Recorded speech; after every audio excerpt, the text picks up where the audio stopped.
jeden z pozůstalých po 74leté ženě nechal důkazy doplnit o 2 nové znalecké posudky. Z jednoho z nich je zcela pochybením ze strany lékaře Frýdecko-místecké nemocnici. Státní zástupkyně určitě se trestný čin bude zřejmě překvalifikován jako pochybení s následkem smrti. Takže případný trest se z maximálních 4 let vyšplhal na 6. Paní Olšovská zemřela 3. června roku 2010. Do nemocnice byla přijata s diagnózou zácpy. Hned druhý den to ale lékaři přehodnotili na akutní příhodu břišní. Při operaci měl jeden z lékařů protrhnout střevo pacientky a tím došlo k úmrtí. Soud dnes hlavní líčení přerušil do 11. června.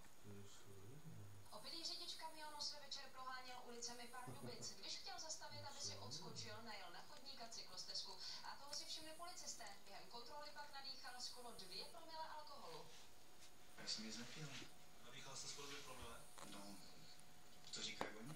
Že byste nepil? Já jsem nepil, ano. 38letý řidič kamionu byl na cestě z Olomouce. Možná by i Pardubicemi projel bez povšimnutí, ale zaparkoval na chodníku. Jeho podivného manévru si všimla policejní hlídka. Já jsem chtěl se pouze zastavit tady za kruháčem a vyčurat se. To je jediná věc. Co s tímhletím kolosem? Co chcete udělat? Ještě.